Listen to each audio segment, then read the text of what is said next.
Welcome to the Conscious Contact Speaker Group of Alcoholics Anonymous. My name is Eric and I am an alcoholic. This is a 1-hour speaker meeting that meets every Saturday evening at St. Paul's Lutheran Church, 301 North Main Street at 8:30 p.m. in Doylestown, Pennsylvania. Food and fellowship starts at 8 p.m. The business meeting for this group meets every Saturday at 7 p.m. to 7:30 p.m. right here. The purpose of the group is to provide a consistent message of hope and recovery through godly lines and service to others through the practice and teaching of the 12 steps. We record all speakers so that others may benefit from their message of recovery. If you wish not to be recorded, simply ask. This is an open meeting of Alcoholics Anonymous. The group would like to welcome everyone, especially newcomers. Is there anyone new or from out of town that would like to introduce themselves with their first name? Yes? Joel, alcoholic, Ocean, New Jersey. Hey, Joel, welcome.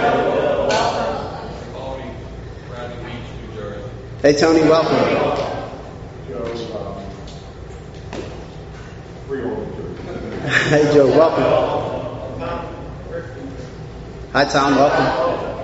Joe, Belmont, New Jersey. Hi, Joe, welcome. John, that's New City, New Jersey. Hey, John, welcome. Guy, that's down here. Hey, Guy, welcome. Welcome. I'm Scott, I'm grateful for talking alcohol and addict from New Jersey. Welcome. Oh, Hi, I'm Kat from New York, Pennsylvania. hi, Kat, welcome. I'm Jess from Mechanicsburg, Pennsylvania. Hi, Jess, welcome. I'm Shannon. I'm from New York, Pennsylvania. Welcome. The Conscious Contact Speaker Group encourages sponsorship. Would anyone with working knowledge of the 12 steps and who is willing to sponsor, please raise your hands.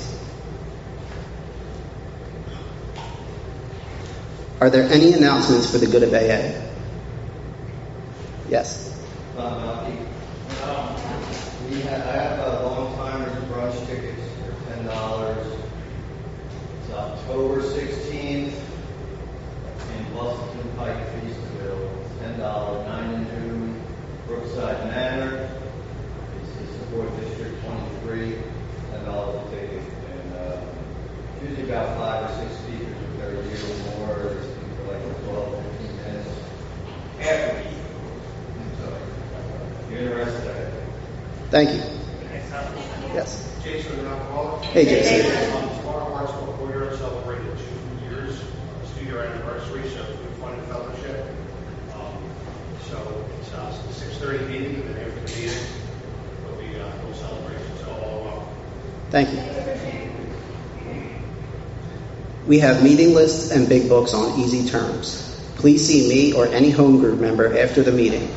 If you cannot afford a big book, the Conscious Contact Speaker Group will give you one at no charge. Anyone willing to make donations for the purchase of big books and CDs to help those who can't afford them can put donations in the jar on the table marked Big Book and CD donations located in the back of the room. If you would like a CD of any speaker, past or present, see me or any home group member before or after the meeting. They are available free of charge. And at this time, I am going to introduce Tina to read the AA preamble.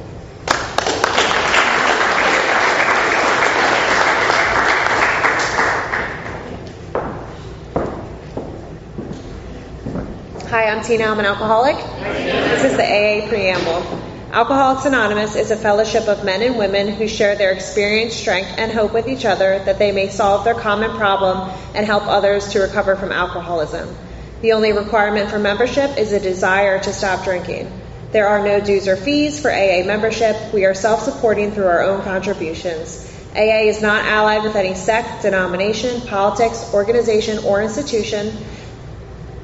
Does not wish to engage in any controversy, neither endorses nor opposes any causes. Our primary purpose is to stay sober and help others, alcoholics, to achieve sobriety. And I've asked Sherry to come and read the AA 12 Steps of Recovery.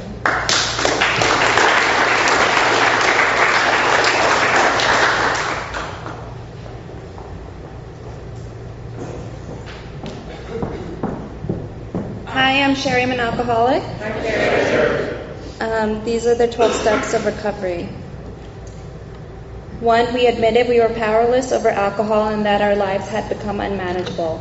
2, came to believe that a power greater than ourselves could restore us to sanity. 3, made a decision to turn our will and our lives over to the care of God as we understood Him. 4, made a searching and fearless moral inventory of ourselves. 5, admitted to God, to ourselves, and to another human being the exact nature of our wrongs. 6, were entirely ready to have God remove all these defects of character. 7, humbly asked Him to remove our shortcomings. 8, made a list of all persons we had harmed and became willing to make amends to them all. 9, made direct amends to such people wherever possible, except when to do so would injure them or others. 10, continued to take personal inventory, and when we were wrong, promptly admitted it. 11, sought through prayer and meditation to improve our conscious contact with God as we understood Him, praying only for knowledge of His will for us and the power to carry that out. 12, having had a spiritual awakening as a result of these steps, we try to carry this message to alcoholics and to practice these principles in all our affairs.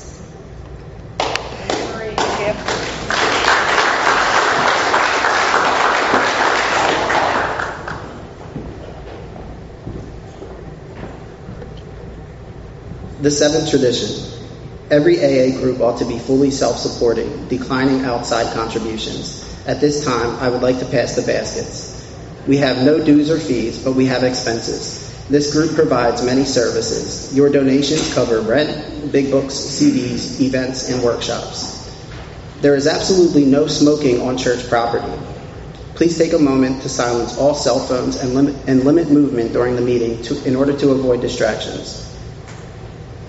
And now at this time, I'm going to introduce a good friend of the Conscious Contact Speaker Group, all the way from York, Pennsylvania, Jessica P.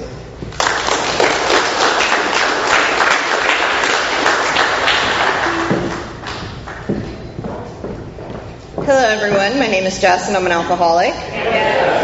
So, I don't know if anybody comes to speak, I always feel like I'm going to throw up beforehand.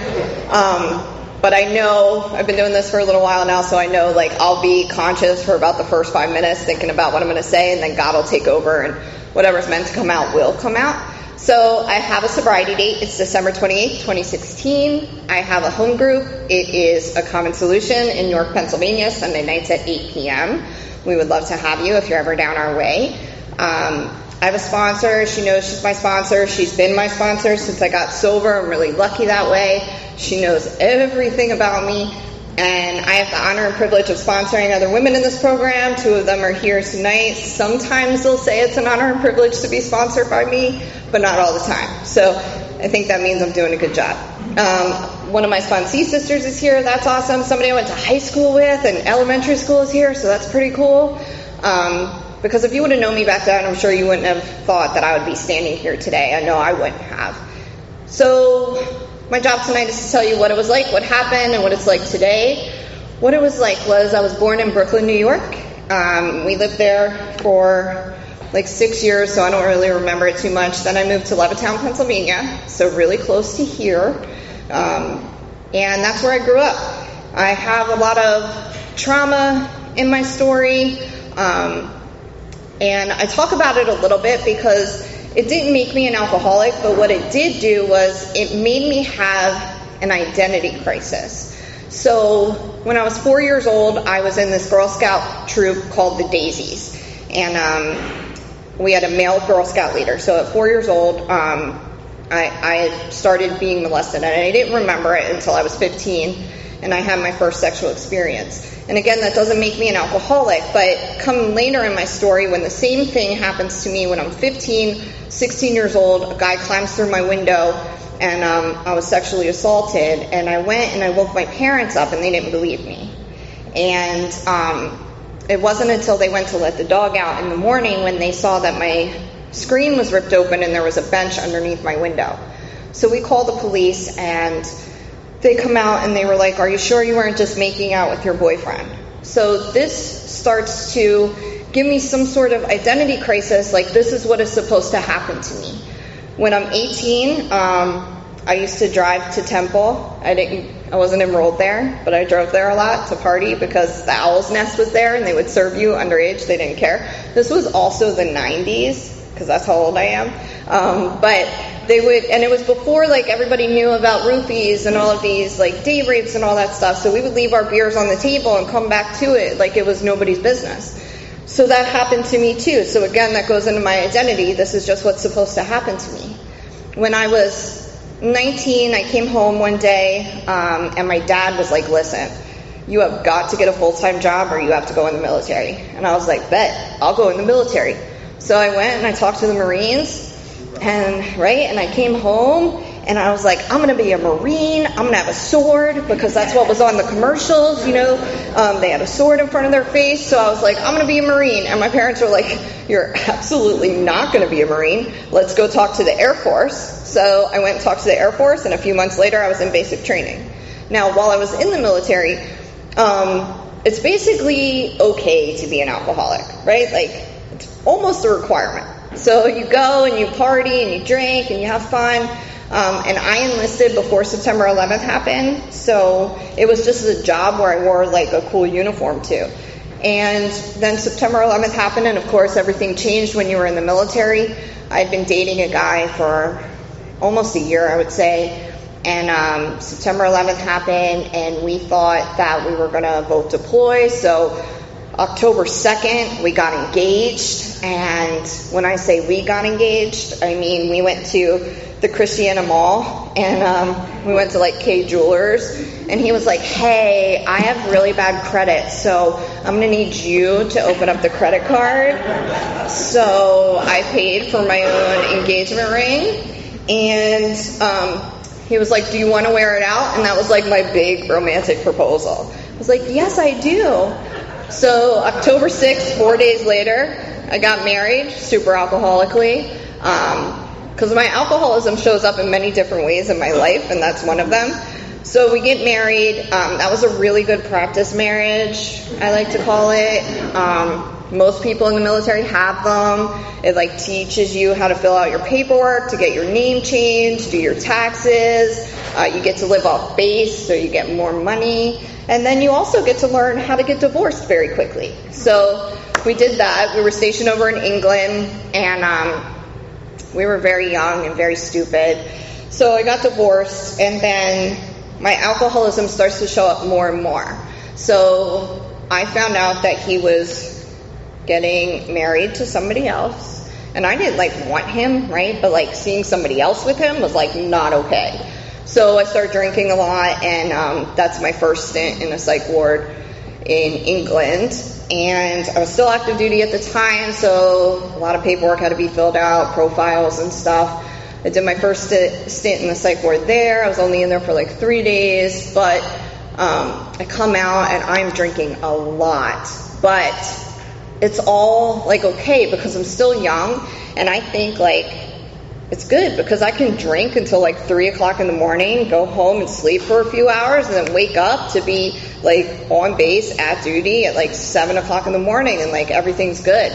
So that holds up for a little bit. And while I'm drinking, I'm of course like using men and trying to make myself feel better. And, I'm rolling through friends too. Like I'm not able to keep good friendships. So I start dating this other guy in the military because that's what we do, or what I do. And I get pregnant, and I move in with him very alcoholically. So he has a son, a 4-year-old. And my first time going over there, he was like, his 4-year-old Dakota, he was like, hey, would you sleep with my dad? And I was like, yes, I will. He's like, well, you're so cute at 4, sure. So he was like pimping his 4-year-old out, which totally worked. And it's embarrassing looking back on it. But I've always been the girl who like didn't know where she fit in. So, and I don't know if I presented this way, and it'll be interesting to talk to Kelly after and see if I did, but like I felt like I never fit in, and I don't know if anybody else feels that way. Like I was a cheerleader in high school, but I was never like the pretty girl or the funny girl. I was just friends with those people, and it always made me feel like left out, like I wasn't really a part of. So I never really got to build my identity. And when I started dating Serge, the kid with the 4-year-old, like he made us this dinner, and it was like tacos on the first night. Now anybody who knows me knows, like, no fruits or vegetables. It's not my jam. But like he put lettuce on this taco and I ate it like, oh yeah, it's great. Cause like I didn't want him to know that I didn't like it because I was scared that he wouldn't like me then. So that's how my alcoholism shows up when it's not just an alcohol, because I still have no identity with like who I am. So I get pregnant, our families are like, you need to get married. So we're like, sure, okay. So we get married, and I've been married twice, and I've never worn a wedding dress or had a real wedding. Like my first marriage, I was in this blue like business suit thing. My second marriage, I was in this motherhood maternity, big flower, hot pink dress. There's no pictures to like prove it actually happened. It was like me and him and two of our like troops that we had assigned to watch us. And it was terrible. But that marriage had a good run. It was like 12 years. So I think that that's a good run at marriage. My boyfriend today would disagree, but I think it's a good run. So we're married and we have 2 kids. So I have 3 kids altogether. Dakota's mom's not in the picture, so I'm his mom still. And I start having this chronic pain issue. So in 2009, and for respect to the program, I'm not going to go into it, but I was prescribed a lot of medications. And the military told me that they couldn't deploy me anymore, so they no longer needed my services. So I was medically retired from the military. Now, that is where everything went bad for me. Because when I was in the military, I was Staff Sergeant Laura. I was really good. I had a purpose. There was something bigger than me. Like, this flag means more to me than anything in the entire world. I knew that I was doing something that I believed in, and I was good at it. I was promoted early. I had troops under me. I was very well respected. I won numerous awards. So when you take that away from me, and now I'm just Serge's wife and Dakota, Brooklyn, and Caden's mom, I don't know who I am anymore, because my mom loved being a mom. Like, that was what she was raised for. That's what she always wanted to do. Raising me and my brother was like the greatest thing in her life. And when I had kids, that was the greatest thing in her life. And I love her and I love my kids, but that was never who I wanted to be. I never just wanted to be somebody's mom. I was never good at being a mom. I was never like the girl who had the wipes in her purse or like the cookies and the crackers and all that stuff. I had a phrase for that type of mom. It was like Ethan's mom, because I was like, there was this kid Ethan and she always had like all of these different snacks and stuff. And I was always envious of that. Like, wow, that's amazing that your life is that put together, that like you're just okay with that. So when I was medically retired, I lost everything. I spiraled into a super big depression, and it would take years to like get me there. But it was definitely a slow burn that went out of control. And it's so funny because when I first came into the rooms of AA, I would have actually told you with a straight face that I didn't have a problem with alcohol. And my ex-husband is like, I would tend to disagree, because I found like Mike's Hard Lemonade and Not Your Father's Root Beer in your UGG boots that were like empty because you were hiding them. So I guess I did have a problem with alcohol. I just blocked that part out of my mind. So I'm my kid's mom, Serge's wife, and I wasn't even good at those things, right? So like my mom would always tell me that I wasn't a good enough mom because I wanted to work. My husband would always tell me nobody wants to be married to a dude because I'm super into sports. So like I'm wearing this dress now and these heels and stuff, but this is not my jam. My jam is like an Eagles jersey on Sundays, playing fantasy football. Like I have a setup in my basement that like normally is like a man cave, but no, it's like a Jess cave where my boyfriend's not allowed to enter during football season. And actually he doesn't want to because he gets scared of me.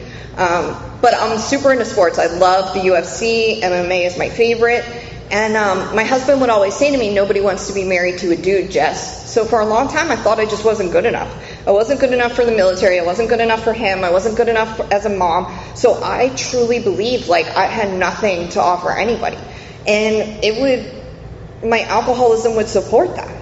Because for a long time, I would drink so much that like I didn't have the energy to do anything else but drink.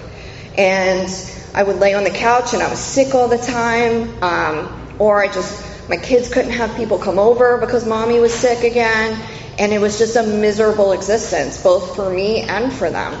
So on June 2nd of On June 1st, 2016, I made a decision, and I took my kids out in the backyard. We did slip and slides. We went out for ice cream. We had a lot of great memories because I knew without a shadow of a doubt that June 2nd I was going to kill myself. So June 1st, I wanted them to have a really good memory of their mom. And so June 2nd, I did just that. I woke up in the morning, I drank everything that was in my fridge, and I took every single medicine that was in my medicine cabinet. It was like Benadryl and NyQuil and Effexor and Reglan, like nothing cool. And I thought it was going to look like it does on the movies, where I was just going to drift off into sleep.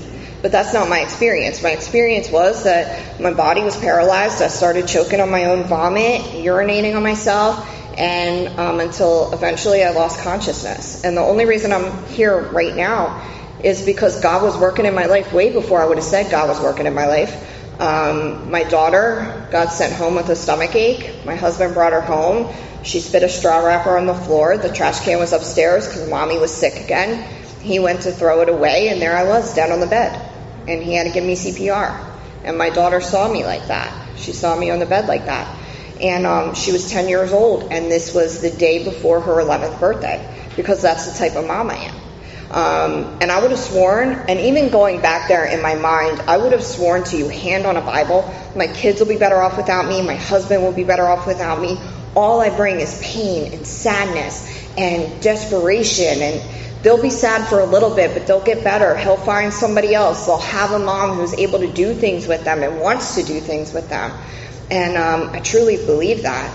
I was in a coma for a while. They knocked my teeth out while they were putting the tube down my throat, the breathing tube.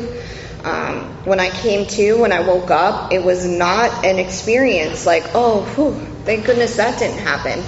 I was like literally really upset at myself that I couldn't even do that right. And now I had made everything else worse because now everybody was worried about me. So I go to another psych ward. I go to Horsham Clinic. What? Horsham in town? And while I'm there, I didn't even realize how good of a manipulator I was. Because when I went there, I was able to spin them whatever type of story that made them have me leave with all of my medicines and telling me that there were no signs of addiction or alcoholism present and that I was just drinking to get up the nerve to kill myself. So, that's great.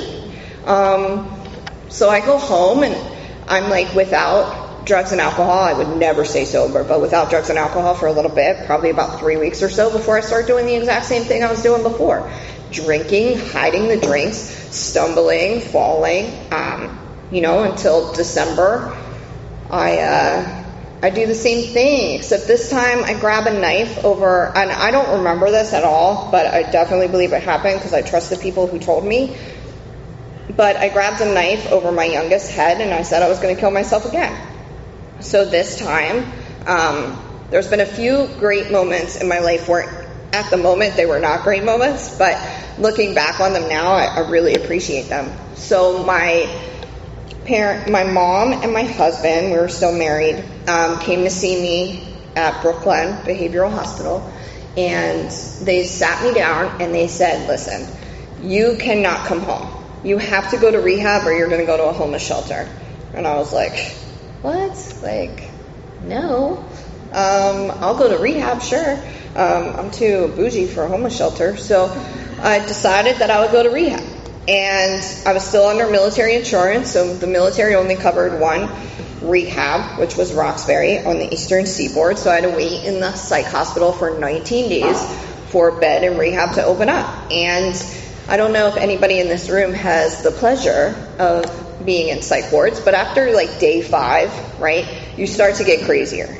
So I'm there for 19 days. I'm seeing people spitting at the wall, screaming at themselves, being, bye, Jess. And I'm sitting there can't leave, no shoelaces, not allowed to have hoodies, with strings in it and stuff. And I'm like, what is wrong with me? But even then I wouldn't have thought my problem was as bad as it was. It wasn't until I had a doctor there, a psychologist, and he was one of us, and he had me share my story up until that point, right? Which at that point is just bad, right? There's no hope, there's no strength, there's just experience. And I'm like hysterical at this point, and my walls break down for the first point in probably 15 years. I start crying, and it's not like the cute 1 or 2 tears, right? It's like the sobbing snot running down your face. You can't catch your breath. Talking about all the terrible things I had done to my kids and how could they ever and all of these things. And after that, he gave me this page, and on it said resilience and empowerment and strength. That's what recovery makes you. And he told me afterwards, he's like, I believe in you.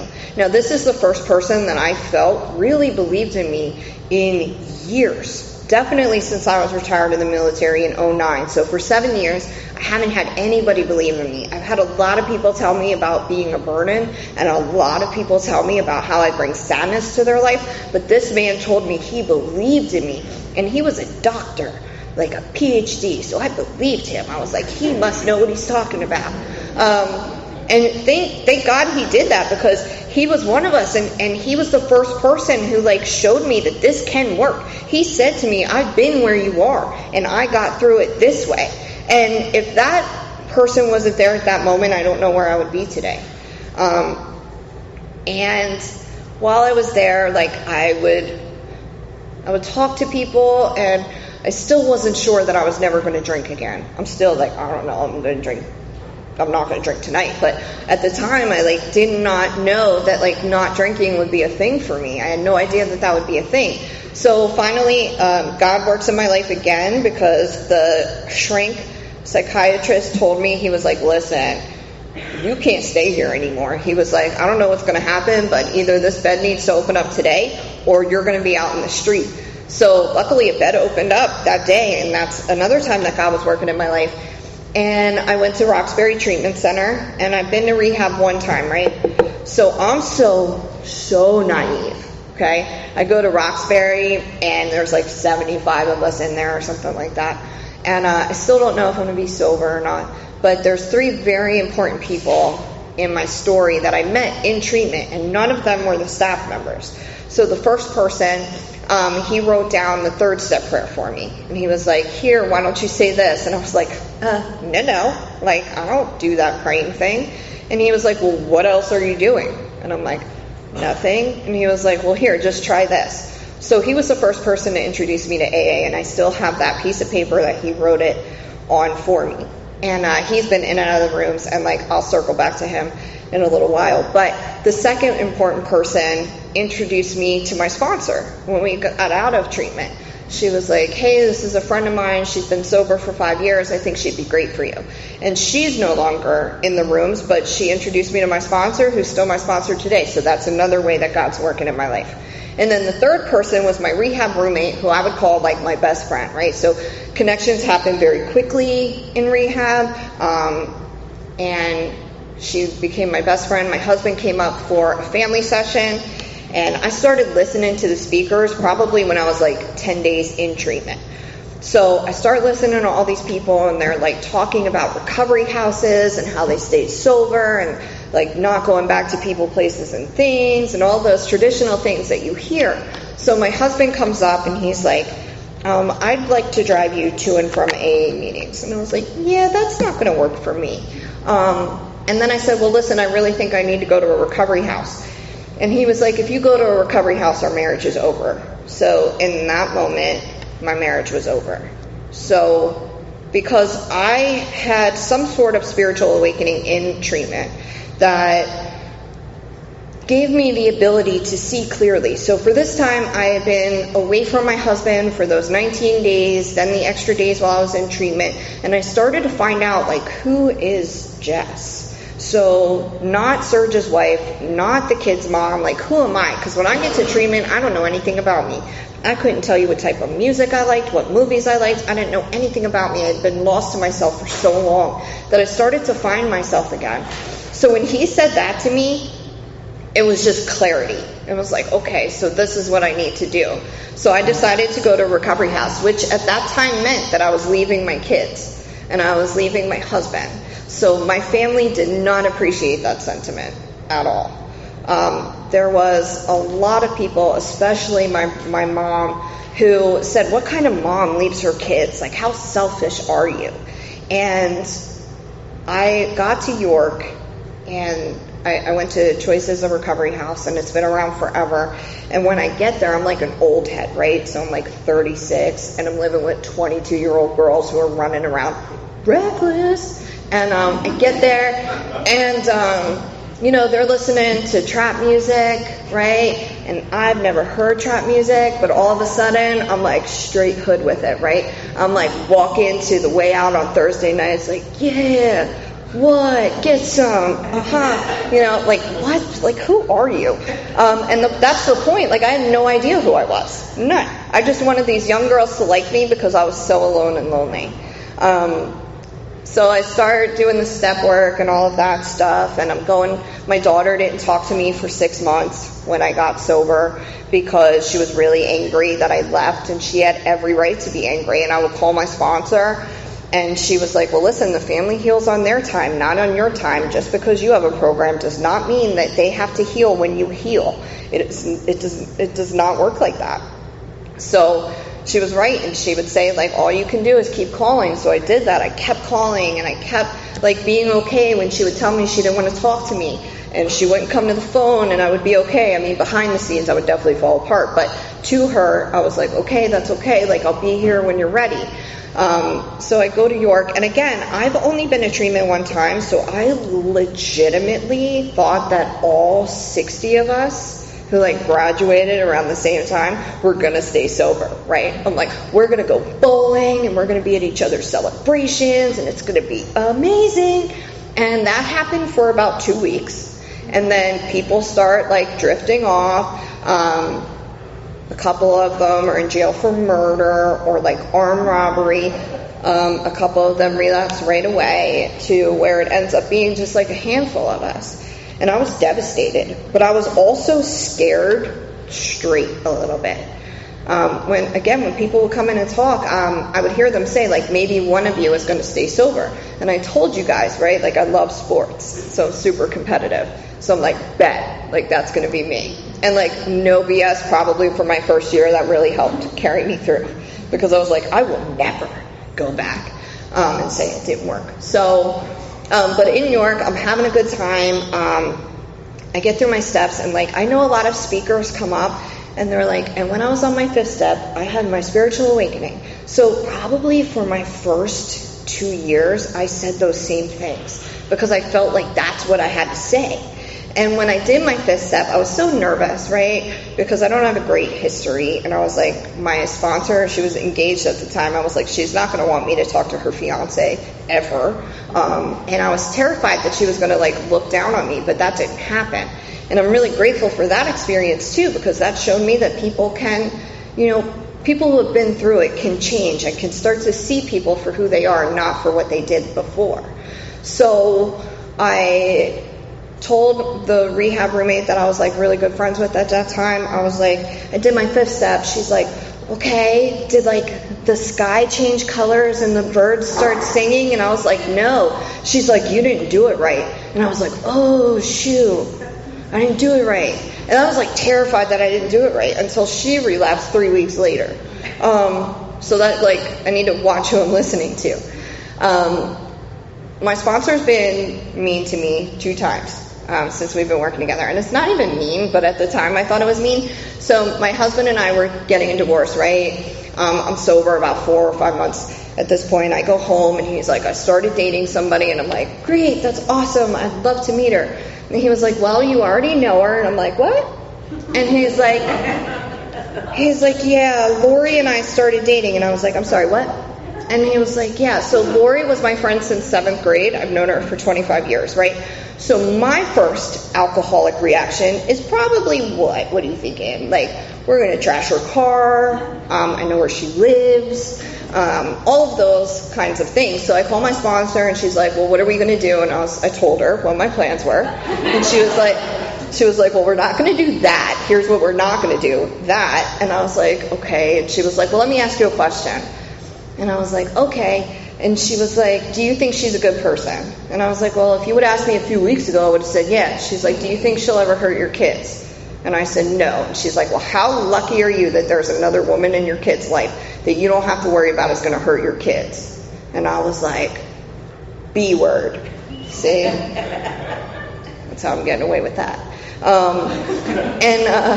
I was not happy, right? And I'm not going to be like, and then Lori and I were best friends forever. But what didn't happen was I didn't go to jail. I didn't drink. I did that whole resentment prayer that's in the big book, right? And it says 2 weeks. Listen, okay? Sometimes it's going to be a lot longer than 2 weeks. All right? Just because it's in the big book 2 weeks, no, I went 10 months straight saying a prayer for them every single day. And I did not mean it at all at first. Not even a little bit. But I did it because my sponsor told me to. And at this point in my life, I became very open to directions and just listening, because what I was doing was not working for me. So she told me to do that. I did it. I prayed for them for 10 months. And now it's funny, looking back on that, because they're still together, and I send her Mother's Day flowers, and we show up at kids' birthday parties and stuff together.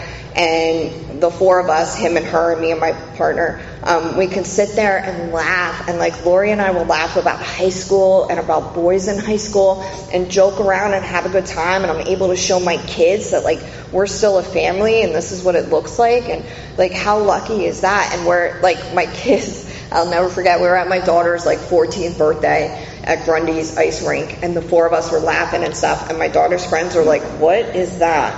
And she's like, oh, that's just my mom and dad and their boyfriend and girlfriend, and they're laughing. And her friends are like, that's weird. And I was like, oh, thank you. I'm so much, I love being that kind of weird than the kind of weird I was at her recitals a few years before that. That was not a good weird. So my sponsor said that to me that time. And then a few months later, me and this guy, we'll call him Steve because that's his name. So me and this guy Steve, we were whatevering, right? We were just whatever. And I find out from my friend from rehab, she calls me and she's like, hey, what's the deal with you and Steve? And I was like, we're just whatever.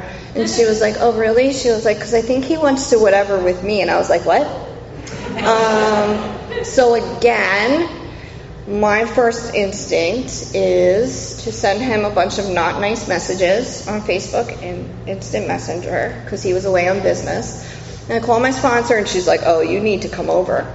And she's never said that to me. So I go over her house and she's like, so what did we learn? And I was like, that he's a jerk. And she was like, no, what did we learn? And I was like, I don't know. She's like, are you the whatever girl? And I was like, no. She's like, all right, so when are you going to stop being what you think everybody else wants you to be and just be the woman that you're meant to be? And boom, spiritual experience. And I've been through my steps. And it wasn't until I shared this story working in treatment that I was like, oh man, that's where my spiritual experience happened. Because for so long I thought, that's how alcoholic I am. I think I have to have a spiritual experience when other alcoholics have had a spiritual experience. I'm like, step 5, that's where you have it. So that's where I have to have it, because otherwise maybe I'm not doing it right. So it wasn't for 2 years that I realized that conversation with her was where my spiritual experience happened. Because in that moment, I stopped. I stopped everything. I didn't care who people in the rooms wanted me to be. I didn't care who my friends wanted me to be, what my job wanted me to be, and definitely what he wanted me to be. So when he came back from his business trip, he said to me, he was like, hey, I'd really like to give this a try with you. And after writing my ideals list, after talking to her, I went to him and I was like, listen, here's what I want. I want a guy that I can call at 2 o'clock in the morning. I want somebody that will go on dates, hold hands, all of those things. I want to be in a relationship.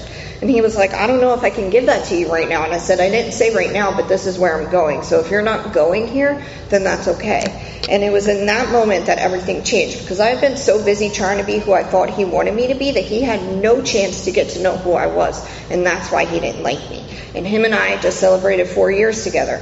And we own a house, and he's a great, almost stepdad for my kids, which is what my daughter calls him. And it's because I stopped. I just stopped. And I never went back. And so I know who I am. And I was talking to my sponsees about it on the way up. I'm not everybody's cup of tea. Okay? So people either really like me or really don't like me. There's not like, well, Jess is okay. It's like, no, she's the bomb, or like, no. And that's because I don't have time to like tell you what I think you want to hear. I started working in treatment when I was a year sober. I started as a detox technician, third shift, which is terrible. But that's where I found my purpose again. So when I had purpose in the military and I was good with that like I had purpose tenfold when I started working in treatment. I went back to school, and 4 years to the day of when I tried to commit suicide. So June 2nd, 2016 is when I tried to commit suicide. June 2nd, 2020, I graduated with my bachelor's degree. And that's because of this program. Because this program gave me the courage to start my life over. It gave me the courage to be determined, and I used the principles and the steps in every aspect of my life. I go to school and I have to work in teams, and it's not very easy all the time, so those principles come in hand. And I got to finish school, and I got to show my kids that it's never too late. It's never too late to do something when you set your mind to it. And so I started my master's program, and then this October I'll complete my master's, and I will go on for my doctorate in education. And that is from like when I was in high school, I like barely got an 800 on my SATs. Like special was the word for me. And I was like a barely CD student, and I've managed to get like a 4.0 in my master's program. And that's like crazy to me, because that's God, that's not me. God gave me a purpose. And for me, my purpose is helping other addicts and alcoholics. And I work in treatment, and I'm a drug and alcohol counselor.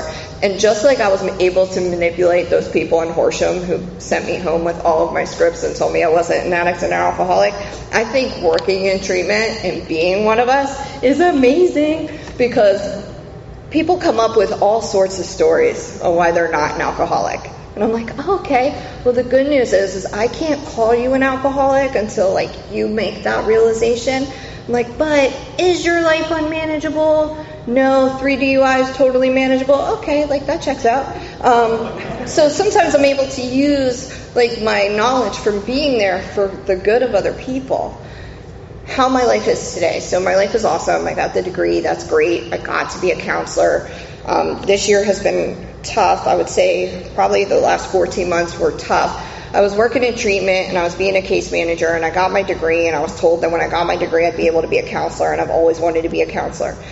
That treatment center told me I wasn't going to be a counselor, and that was at the time brought up all of my fears. So my two biggest fears are always my fear of not being good enough and my fear of being alone, and they dictate all of my decisions that I make in my life still to this day if I let them.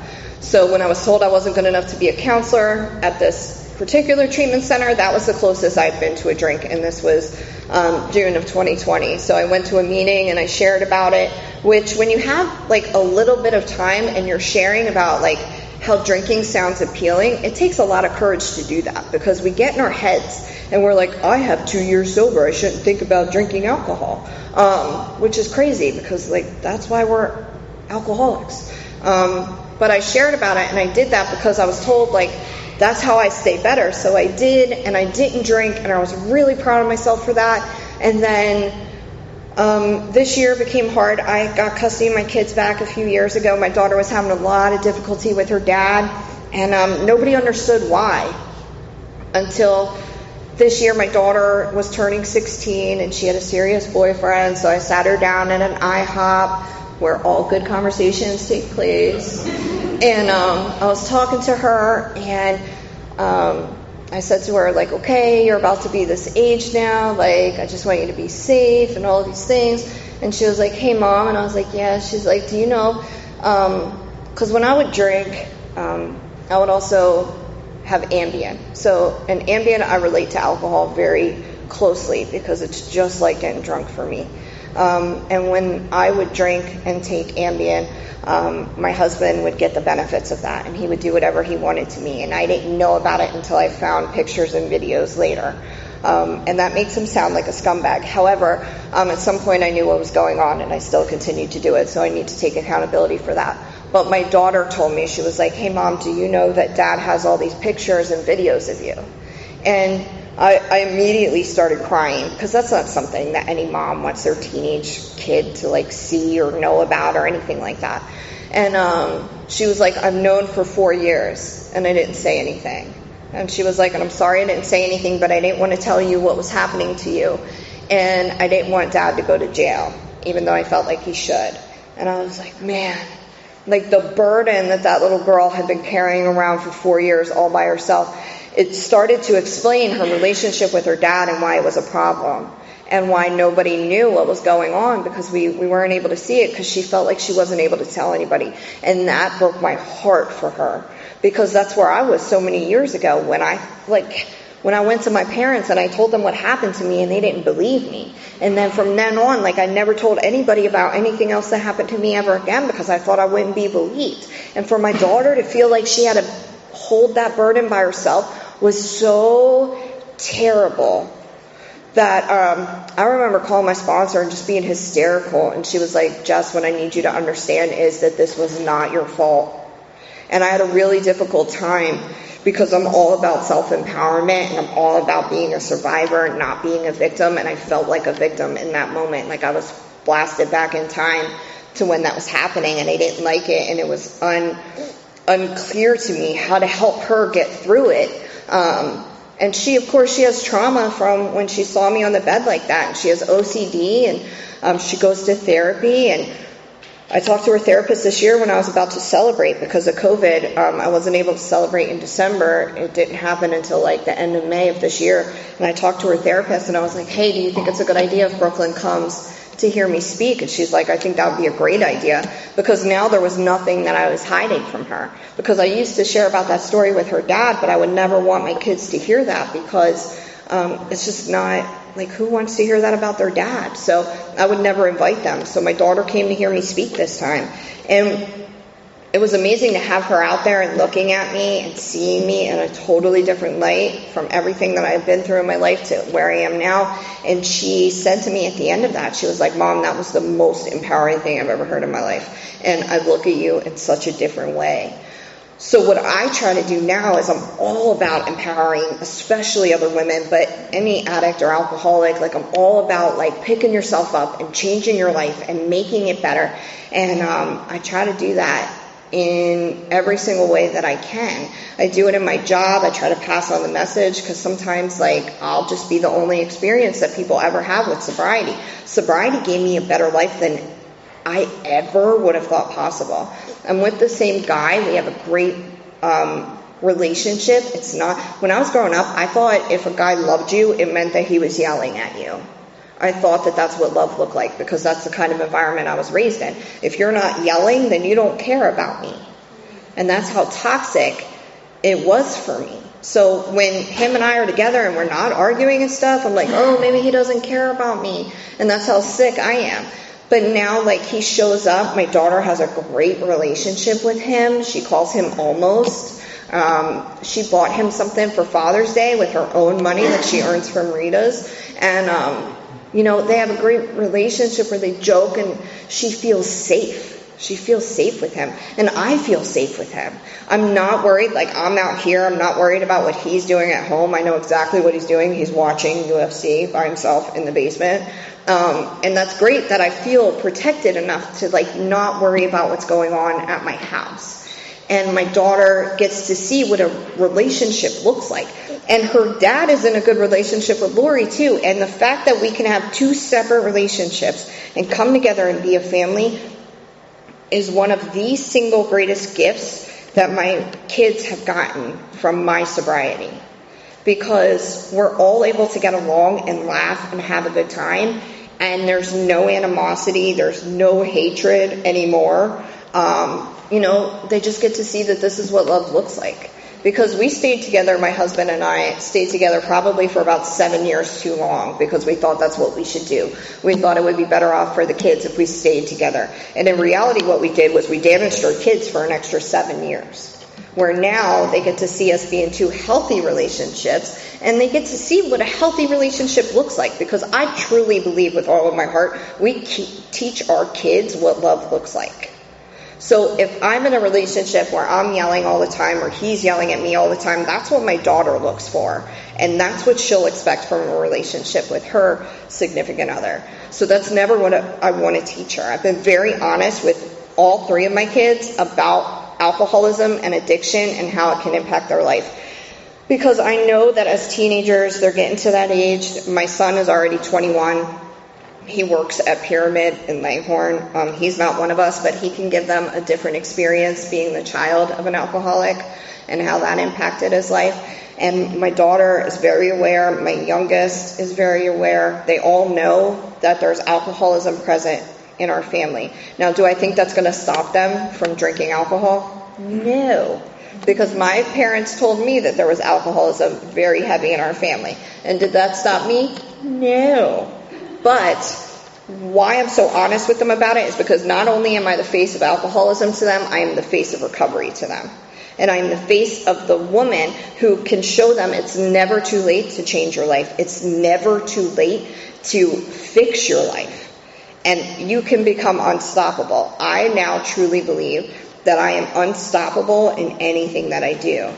I believe if I put my mind to it, I can achieve it. And the program of AA has given me that gift because I don't let anything get in my way. There's always going to be a reason on why I can't do things. There's always going to be a reason on why I couldn't stay sober or why I would never stay sober. For me, a lot of it was my family. My family never believed in this program. They still think I'm in a cult, and that's okay.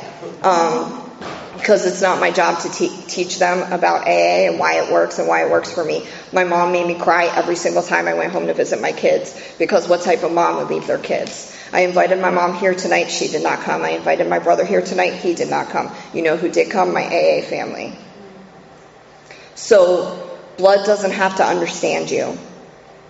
Sometimes nobody in your life will understand you. My parents never understood why I had to give up custody of my kids like I did and why I had to take control of my life back. It wasn't until Thanksgiving of this year that my mom finally pulled me aside and said, I now understand why you had to do everything the way that you had to do it. And we fought you on it every single part of the way. And you still did it. Because when I would call my sponsor, she would say to me, do you feel like you're doing what God would have you do and be? And my answer was always yes. And she's like, then that has to be enough for you. Because God will be enough for you. And at the time, sometimes it would make me recoil. So if you're new in the room and you can't stand hearing that God word, like give it time because it will get less like recoil-like the more you stay around and you realize how God's working in your life or your higher power or whatever you decide to call your higher power. I'm really grateful for this program because there was a broken little girl who entered into treatment who really wished that she would die. And when I say little, I mean I was 36 years old, but I felt like a little girl broken inside. I was rocking back and forth. I wouldn't make eye contact with anybody in the room. And now I stand up here and I'm a 40-year-old woman who's very proud to be an alcoholic. I'm not ashamed of it at all. I'm super proud and I'm super grateful for being an alcoholic because without this program I would not be the woman I am today and I wouldn't be able to help people like I do and I wouldn't be able to come here and meet all you guys and call you guys family. And for that I say thank you. That's all I have to share.